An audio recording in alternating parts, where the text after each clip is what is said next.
Hai Sobat Suarasa, kembali lagi di podcast Suarasa, bersuara dengan rasa. Perkenalkan, di sini aku Tata, di sini aku akan menjadi host dan juga akan menemani Sobat Suarasa semua selama beberapa waktu ke depan. Nah, di sini kalau misalnya ada yang belum tahu, podcast Suarasa itu apa sih? Kok namanya lucu banget, Suarasa, bersuara dengan rasa. Nah, jadi podcast ini merupakan podcast yang diinisiasi oleh komunitas yang ada di Jogja. Nama komunitas ini adalah Wahana Keluarga Cerebral Palsy atau yang biasa disingkat dengan WKCP Jogja. Buat Sobat Suara Rasa yang penasaran, langsung aja nanti dikepo-kepoin aja di media sosial WKCP Jogja. Nah, tanpa berlama-lama lagi, aku juga di sini udah langsung dibersamai dengan salah satu anggota aktif dari WKCP Jogja, ada Mbak Via. Halo Mbak Via.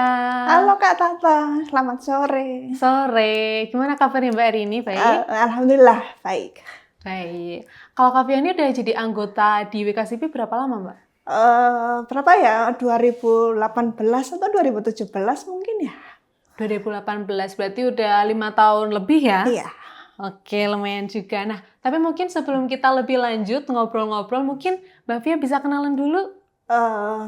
Nama saya Alfiana Asti Premasari. Teman-teman di WKCP biasa manggilnya Via. Saya sekarang sedang mencoba peluang untuk jadi copywriter. Meskipun jurusan kuliah saya adalah penerjemah, saya tetap berusaha untuk memanfaatkan peluang yang ada. Lagi itu linear dengan jurusan kuliah saya begitu.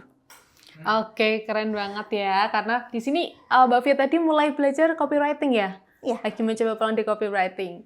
Keren. Nah, selanjutnya nih, karena udah perkenalan juga dan mungkin teman-teman dan Sobat Suarasa di sini juga udah kenal, udah akrab, dan harapannya juga makin kepo gitu ya sama cerita-ceritanya Mbak Via yang akan kita bahas habis ini. Nah, jadi langsung aja selanjutnya ini kita tuh mau bahas apa sih gitu. Nah, jadi selanjutnya kita akan membahas topik yang pastinya sangat menarik, yakni tentang pertemanan. Jadi kita bakal cerita lebih lanjut ya Mbak, tentang pengalamannya Mbak Via, suka dukanya Mbak Via, tentang membangun hubungan pertemanan gitu dengan teman-teman baik yang disabilitas maupun non-disabilitas gitu. Siap ya Mbak? Iya. Oke, kita langsung mulai aja ke pertanyaan yang pertama. Mungkin aku mau nanya dulu nih. Kalau menurut Mbak Via, definisi teman atau sahabat itu apa? Teman itu orang yang selalu ada ketika kita butuh gitu ya, menurut aku. Berarti kalau menurut Mbak Via, teman dan sahabat itu sama atau lebih tinggi sahabat? Kalau teman itu mungkin kita tidak terlalu akrab.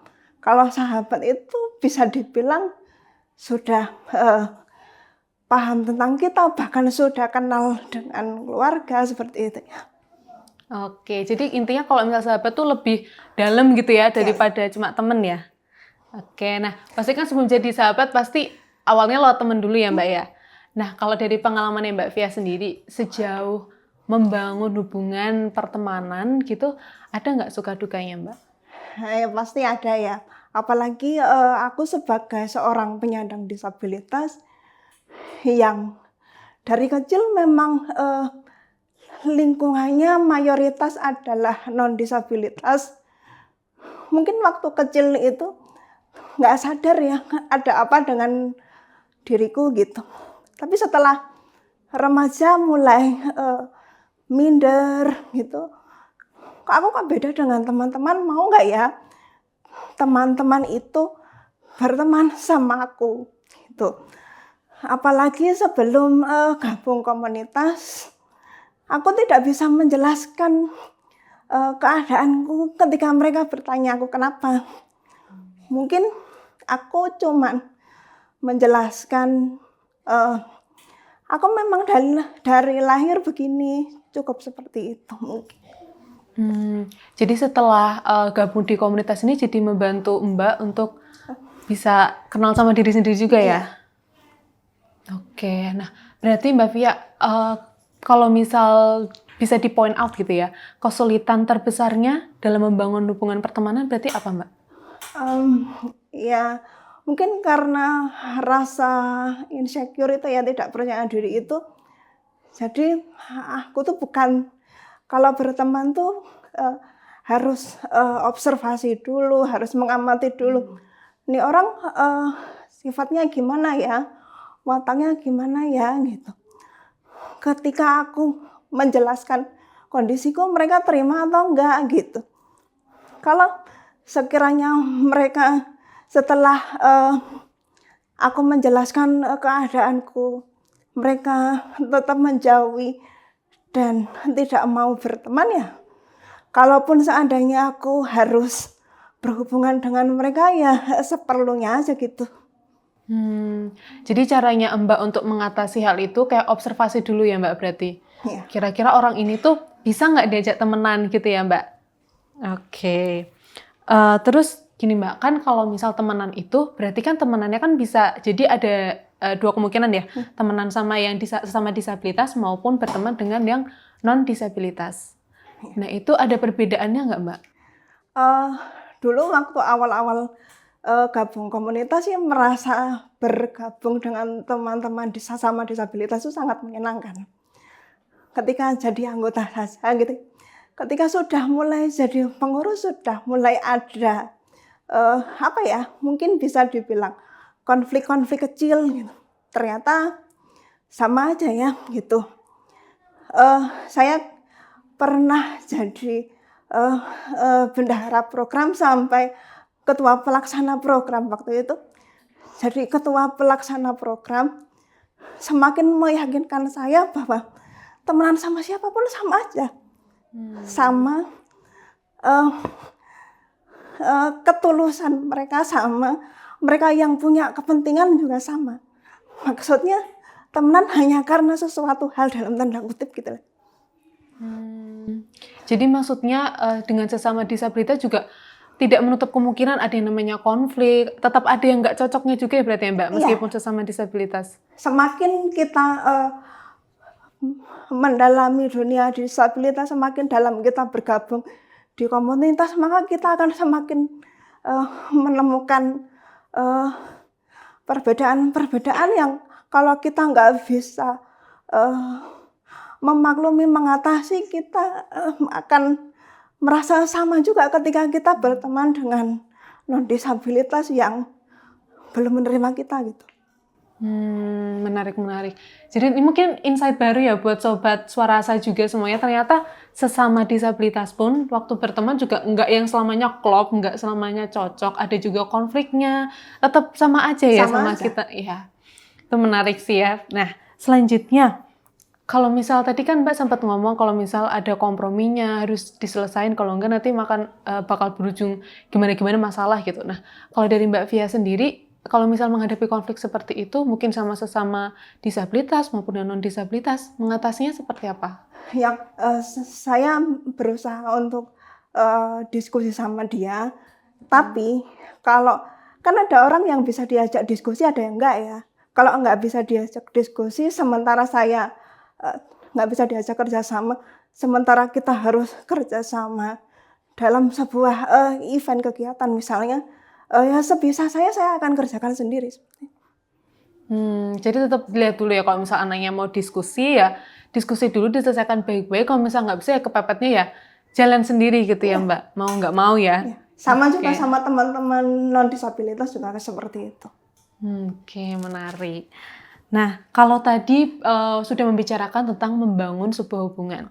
Nah, sekarang mungkin agak geser dikit tentang merawat sebuah hubungan pertemanan. Kalau menurut Mbak Via, cara merawat atau kunci utama dalam merawat hubungan pertemanan apa? Aku malah justru senang sama teman yang jarang ketemu, tapi kita tetap kontekan, tetap deket gitu. Daripada sama orang yang setiap hari kelihatan kan biasanya bosan kan ya, terus akhirnya berantem kayak gitu. Jadi ya tetap keep kontak aja sama mereka. Terus kalau misalnya kita lagi butuh bantuan nih, mereka nggak bisa bantu ya, berusaha untuk berpikir positif. Mungkin mereka lagi ada sesuatu hal yang lebih diprioritaskan daripada kita kayak gitu. Jadi yang kayak selalu berkabar, kayak menjaga hubungan gitu ya, Iya. sama-sama sadar gitu ya untuk menjaga hubungannya. Iya. Oke, nah tapi ini pertanyaan yang sebenarnya aku penasaran aja sih Mbak. Kalau menurut Mbak, apa sih yang Mbak paling cari dalam sebuah pertemanan? Eh, kalau kita berrelasi berhubungan dengan orang ya di luar diri kita gitu, kita bisa dapat wawasan baru, ilmu baru gitu ya. Mungkin yang awalnya kita nggak tahu, kita jadi tahu. Kita jadi belajar dari perjalanan hidup orang itu, gitu sih. Jadi kurang lebih sama ya, sama juga ya Sobat Suarasa di sini. Ternyata yang ingin didapatkan, yang ingin dicari juga sama. Pertukaran pengalaman, jadi tahu banyak informasi. Waktu makin banyak teman, makin banyak informasi yang didapat gitu ya Mbak? Iya. Nah, terus ini juga jadi salah satu kedilemaan aku juga, karena sebenarnya aku yakin Mbak, banyak banget teman-teman di luar sana, terutama mungkin teman-teman non-disabilitas yang sebenarnya tuh pengen banget loh Mbak, berteman sama teman-teman disabilitas. Tapi mungkin tuh ada perasaan kayak takut kayak salah langkah, takut menyinggung, aku harus gimana ya pendekatannya biar bisa temenan gitu. Nah, kalau menurut Mbak Via, harusnya tuh kita gimana sih? Iya, kalau temenan ya temenan biasa aja, asal baik-baik, dan kalau bisa, kalau belum akrab banget ya jangan tanya. Kan saya pakai kursi roda ya jangan ditanya kenapanya ini, kenapa. Temenan ya temenan aja biasa gitu. Jadi kayak biasa aja. Biasa aja, temenan biasa aja. Nah itu teman-teman, jadi biasa aja, senatural mungkin aja ya Mbak.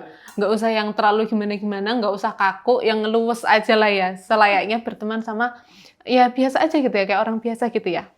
Iya. Kita kan mungkin saya ya mungkin disabilitasnya fisik gitu ya. Jadi secara intelektual mungkin ya pengaruhnya nggak terlalu banyak. Jadi biasa aja temenan gitu. Gitu. Jadi nggak ada kayak harus kayak gini tuh nggak ada ya sebenarnya Mbak. Tuh nggak ada. Jadi kalau misal Sobat Suarasa ingin dari dulu pengen banget nih temenan sama teman disabilitas tapi bingung mau ngapain, sudah dijawab. Ini jawabannya biasa aja. Kalau misalnya pengen bantu tapi nggak bisa ngomongnya ya nanya aja, butuh bantuan apa, aku harus gimana, gitu. Betul. Jadi cukup nanya aja, jangan malu bertanya nanti sesat di jalan. Ya, oke. Nah, untuk selanjutnya ini mungkin jadi pertanyaan terakhir juga Mbak. Ini tentang pesan buat mungkin teman-teman disabilitas di luar sana yang mau membangun hubungan pertemanan juga, baik dengan sesama disabilitas maupun dengan teman-teman non-disabilitas. Apa sih Mbak pesan ataupun saran yang bisa mereka lakukan? Ya, kita sebagai disabilitas memang mungkin butuh bantuan lebih banyak daripada non-disabilitas. Dan kita bersyukur punya teman yang sering membantu gitu. Tapi ada kalanya orang yang membantu itu punya kepentingan yang lebih prioritas, atau mungkin mereka lagi capek gitu ya. Ketika ada saat-saat seperti itu kita juga harus paham dan kita harus mampu menolong diri kita sendiri gitulah. Dan kita juga harus tahu mengukur diri kita. Aku ini minta bantuan karena beneran nggak bisa atau cuma karena terlalu nyaman sama teman-teman yang baik gitu. Jadi minta bantuan terus. Jadi pentingnya untuk mengukur kemampuan diri juga ya Mbak. Ya. Jadi kalau bisa diukur dulu, coba diintrospeksi dulu ini tuh kira-kira karena emang aku butuh bantuan atau karena malas atau karena apa gitu. Jadi kayak nggak semuanya minta tolong gitu ya Mbak. Iya, dan juga kalau misalnya teman-teman nolaknya ditolak sama teman pas kita minta bantuan, kita juga harus paham. Mereka nolaknya itu karena beneran nggak mau atau mereka sebenarnya pengen bantu tapi nggak mampu. Kalau misalnya beneran nggak mau bantu tapi sebenarnya mampu, ya saya biasanya sama orang-orang seperti itu jaga jarak sih. Gitu ya. Oke, berarti ya. Tapi kalau memang sebenarnya mau membantu tapi sedang tidak mampu, ya kita lanjut temenan. Gak apa-apa, mungkin lain kali bisa bantu. Iya, berarti penting untuk saling memahami juga ya Mbak, kondisi satu sama lain. Nggak cuma dari pihak salah satunya doang, tapi benar harus dua-duanya gitu ya. Saling memahami, saling mengerti kondisinya seperti apa. Yang membantu juga nggak selamanya bisa membantu juga gitu ya. Harus memahami satu sama lain. Menarik. Nah, mungkin untuk hari ini itu podcastnya cukup sekian. Nggak kerasa juga udah lumayan lama kita mengobrol-ngobrol santai. Semoga pembicaraan aku dan juga Mbak Via ini punya banyak pembelajaran ya Mbak ya. Buat teman-teman dan juga Sobat Suarasa di luar sana bisa dapat banyak insight dari podcast kali ini. Nah, sebelum menutup podcast pada hari ini, teman-teman dan juga Sobat Suarasa jangan lupa untuk memfollow media sosial dari WKCP Jogja dan jangan lupa untuk menekan tombol subscribe dari YouTube channel WKCP Jogja. Nah, terus misalnya kalau misalnya Sobat Suarasa nih punya ide menarik tentang topik-topik yang pengen dibahas gitu di episode-episode selanjutnya, langsung aja komen di video ini. Stay tune di podcast Suarasa Bersuara dengan rasa. Bye-bye!